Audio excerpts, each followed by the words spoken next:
Bon, alors, voilà, donc je vais présenter un livre qui a été en fait dirigé à Troyes, hein.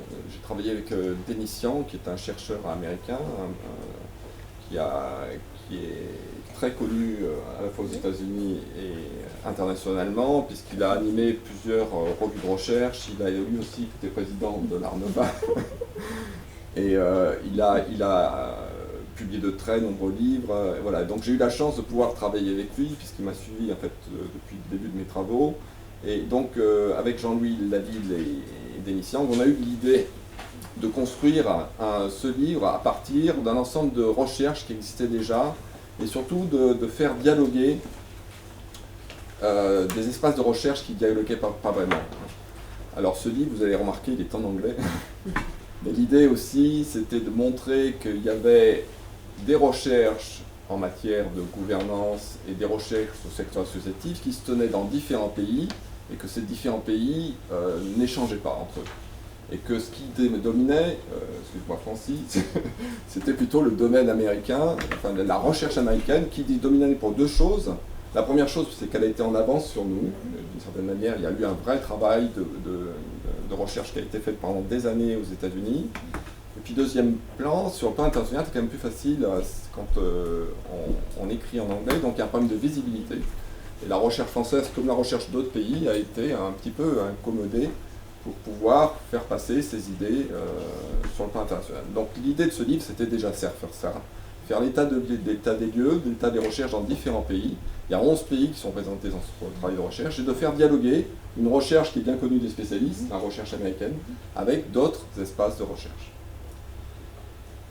Voilà, alors le point de départ qu'on a pris, c'est de dire que finalement le XXe siècle, c'est largement construit soit sur l'idée d'une complémentarité, soit sur l'idée d'une opposition entre le marché et l'État.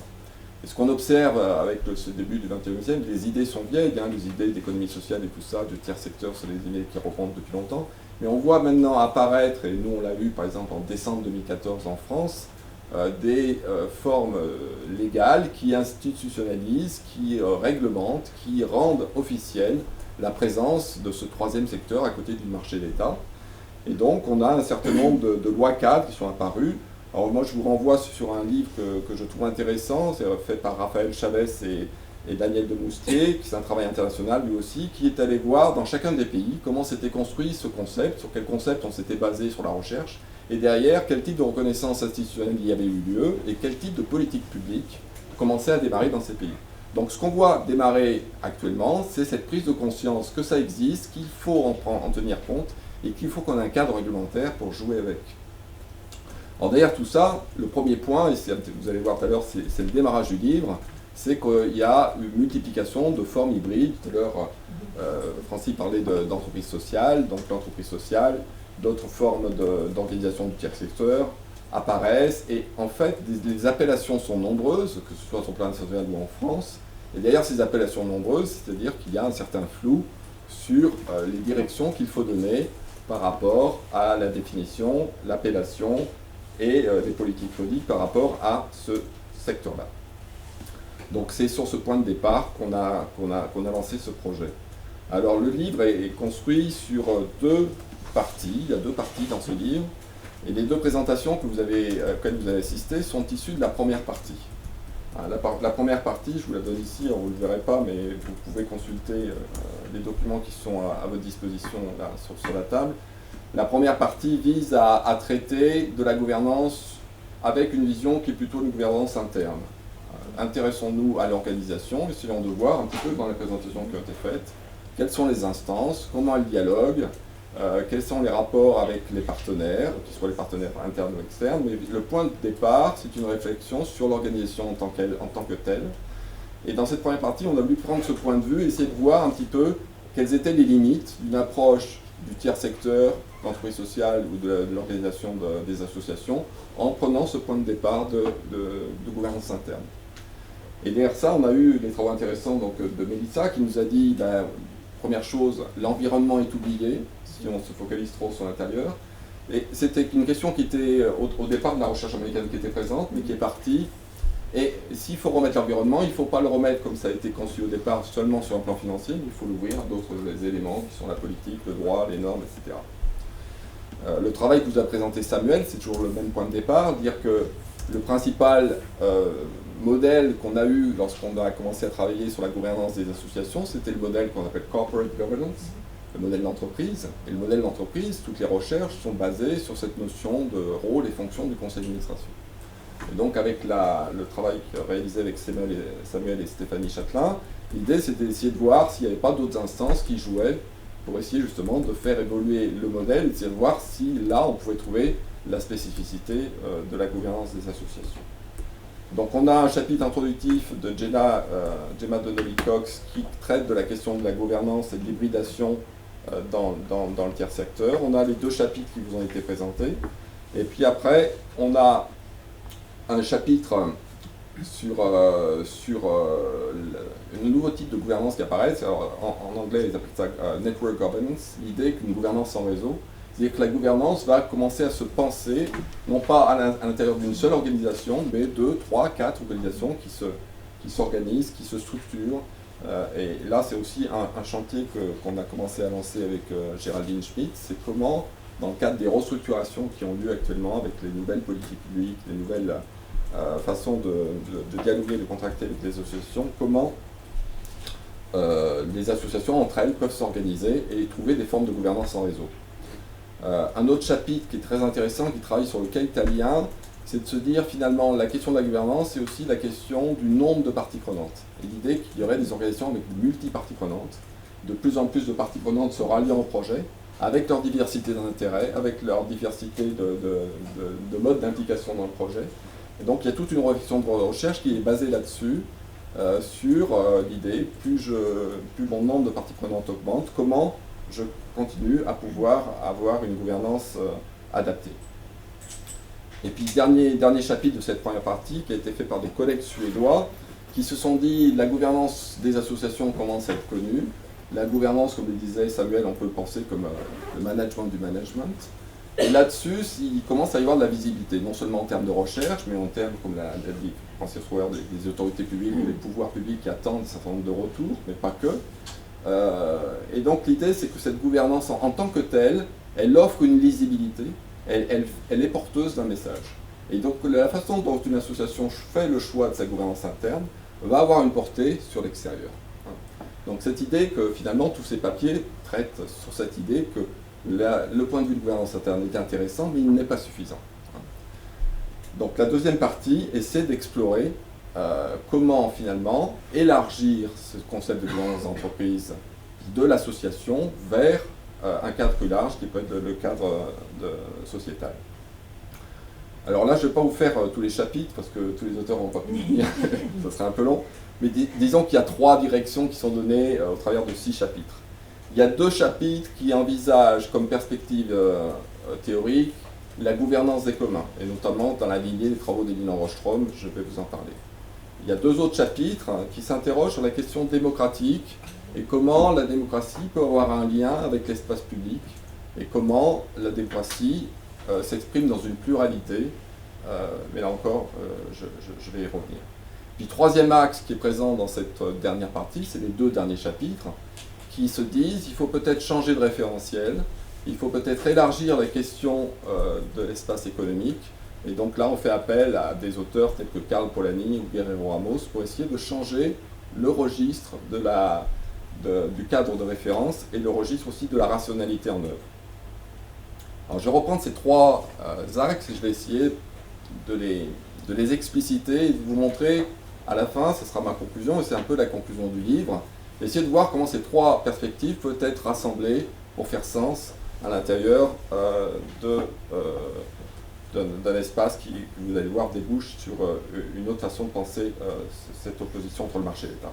Alors ce qui est intéressant dans les travaux d'Elinor Rostrom, Elinor Rostrom c'est une femme qui a été la première femme à être nobelisée en termes d'économie, c'est en 2009, et elle est nobelisée sur une approche qui n'est pas vraiment une approche économique, même si elle est économiste. Et elle parle de ce qu'elle appelle la tragédie du commun, d'autres personnes avaient écrit avant elle là-dessus, et elle dit comment dépasser la tragédie du commun, et elle va partir sur un certain nombre de terrains qui sont intéressants, qui sont un peu loin du secteur associatif, mais vous allez voir quand même que ça fait écho à ce qu'on observe dans les associations. Elle va partir sur voir comment les pêcheurs travaillent sur des zones de pêcherie. Elle va partir aussi en Afrique voir comment des acteurs se regroupent autour d'un point d'eau. Elle va essayer de voir comment, de manière durable, des formes de gouvernance peuvent s'installer sur des acteurs qui peuvent être des acteurs très différents, des acteurs hétérogènes, et comment ça s'auto-organise. Ce qui est intéressant dans son approche, c'est qu'elle voit tout de suite la notion d'évolution, c'est-à-dire qu'elle n'est pas sur quelque chose de figé, tout à l'heure on parlait de normalisation. Son approche est de dire que la gouvernance est efficiente et durable si elle est évolutive, et si elle est appuyée sur une démarche délibérative. Lorsqu'un projet est bien connu, avec une finalité fixe, comme ça peut être le cas dans les entreprises, où finalement on a un objectif clair, c'est l'objectif du profit. C'est clair, on sait où on va et on peut s'y tenir et pour construire l'organisation et la gestion là-dessus. Lorsque on part sur l'idée de non-profit, pas de profit, et j'aime beaucoup le titre d'un livre de Dennis Young avec qui j'ai travaillé, l'un de ses livres c'était If not for profit, for what? Si c'est pas pour le profit, pourquoi? Voilà, dès lors qu'on laisse tomber cette question du profit et qu'on se pose la question de la finalité, ce pourquoi il n'est pas défini une fois pour toutes, il n'est pas défini du tout. Donc c'est le collectif associatif qui doit le définir, et pour le définir, il a besoin d'un espace de délibération. Donc c'est ça ce que montrent les travaux d'Henri Rochereau, et je pense que cette perspective-là est intéressante à reprendre en tant que telle, la notion de commun, la notion d'action située, d'auto-organisation, de processus délibératif et des règles qui évoluent avec le processus délibératif. Alors, deuxième question, sur lequel donc on a deux chapitres qui essayent d'aborder la question de la démocratie, avec l'idée donc basée sur le travail d'Habermas qu'un espace public critique peut être un soutien à la démocratie, mais surtout aussi que lorsqu'on dit que la démocratie peut être enrichie par un espace public critique, ça veut dire aussi qu'il y a une pluralité de façons de penser ou d'approcher la démocratie. Tout à l'heure on parlait du conseil d'administration, on est sur une démocratie représentative. Si on est plutôt du côté de l'Assemblée générale, comme on l'a vu tout à l'heure, et certaines assemblées générales dans certaines associations, on va toujours fonctionner de type agora, c'est-à-dire sur la démocratie directe. Si on est avec une approche Habermas, on est plus sur l'idée de délibératif. Mais de plus en plus, on commence à parler, il y a des travaux de recherche qui sont sur la gouvernance participative. Comment impliquer les acteurs et dans cette implication, les faire participer au processus de gouvernance. Donc, ce qu'il faut retenir de cette deuxième approche, c'est que finalement, rapprocher le concept de gouvernance et de démocratie, c'est pas forcément rapprocher des concepts totalement définis, c'est rapprocher des éléments qui eux-mêmes ont en leur sein une pluralité. Alors, penser espace public critique, ça ne suffit pas selon Nancy Fraser, qui dit que finalement, pour accéder à cet espace public critique, on n'a pas tous les mêmes conditions d'accès à la parole et au débat, et que ce qui va être déterminant, c'est les conditions socio-économiques des acteurs. Avec ces deux points de vue, on peut penser les associations non pas comme d'un côté des associations qui feraient du plaidoyer, qui exprimeraient un certain nombre de contestations, puis des autres qui seraient des associations gestionnaires qui travailleraient, mais l'idée d'acteurs économiques, dont il faudra qualifier la présence, qui sont tout à la fois sur le champ économique et tout à la fois dans cette capacité à solliciter l'espace public. Dernier axe de recherche et des derniers deux papiers, là on s'est pas mal basé sur les travaux sud-américains qui ont beaucoup creusé ces questions, c'est de l'idée de dire que l'économie n'est pas forcément les marchés, qu'il n'y a pas d'équation entre les deux. La formule de Karl Polanyi, c'est de dire qu'il y a un sophisme économiste de penser que l'économie ce ne sont que des marchés. Donc si on prend ce schéma-là de Karl Polanyi, on va dire que l'économie, c'est des marchés, bien entendu, mais c'est aussi de la réciprocité, c'est aussi de la redistribution, c'est aussi un certain nombre d'activités domestiques. Et puis finalement, le secteur associatif, il est un peu présent sur l'ensemble de ces logiques. Donc changer le cadre de référence économique, l'élargir comme le propose Polanyi, ou comme le propose aussi Guerrero Ramos, lui il parle de para-économie, pour nommer cet au-delà de l'économie de marché, et passer d'une rationalité formelle au sens de Weber à une rationalité substantive au sens de Weber, c'est de dire, essayons de mettre dans la rationalité des acteurs de ces organisations des éléments en termes de valeur qui permettent de prendre des décisions et d'intégrer dans la décision rationnelle un certain nombre de choses qui sont portées par le projet associatif. Voilà, alors le dernier chapitre, et je conclurai mon intervention là-dessus, le dernier chapitre a été signé par un grand nombre d'auteurs avec la proposition d'une définition autour de l'entreprise solidaire. Alors, finalement, si on estime que l'ensemble de ces 3 directions peuvent se retrouver dans le champ de l'économie solidaire, il doit y avoir une entreprise solidaire. On est parti de la proposition de définition américaine qui retient l'entreprise sociale comme étant appuyée sur 2 espaces. Un espace économique et un espace social. Tout à l'heure, Francis en a parlé. Et on est parti de cette définition. On a essayé de voir comment, en conjuguant les 3 axes que je vous ai annoncés, on pouvait enrichir cette définition pour la faire évoluer vers un autre modèle, le modèle d'économie solidaire. Alors, il ne s'agit pas de substituer un modèle à un autre, il s'agit juste d'ouvrir une palette de possibles pour enrichir tout à fois la réalité de la connaissance en termes de recherche et aussi enrichir la capacité de nouvelles pratiques ou de nouvelles actions sur le terrain. Et là, on a repris ces éléments. Derrière le champ économique, il s'agit de prendre non seulement le marché, mais un certain nombre d'autres actions qui peuvent rentrer si on les inclut dans la dimension. Et donc inclure la réciprocité, la redistribution. Sur l'aspect social, ne pas en rester à soigner, mais aussi penser que le social peut être une démarche avec une pluralité d'arrangements sociaux, comme le propose Oström, et une pluralité de dispositifs de solidarité, une capacité à les faire évoluer, une capacité à penser même la transformation sociale au travers de ce qui est engagé sur cet espace-là. Et puis dernier point, le politique, en s'appuyant donc sur la proposition de pluralité des approches de la démocratie, essayer de voir comment une entreprise privée peut se réclamer d'une dimension publique par son inscription, son engagement dans un espace public critique. Voilà. Donc il s'agit en fait, au travers de cette définition, d'essayer de voir comment on peut relier vers des choses plus concrètes, que vous connaissez peut-être déjà, la notion de commerce équitable, la notion de circuit court, la notion de tout le travail fait par les AMAP, etc. Un ensemble de dispositifs où on voit qu'on est sur le champ économique, on est dans le cadre d'une activité économique, mais aussi on est dans cette capacité à avoir tout à fois une assise sur le social et sur le champ politique. Voilà, c'était un petit peu le projet de ce livre. Je m'arrête là. Merci pour votre attention.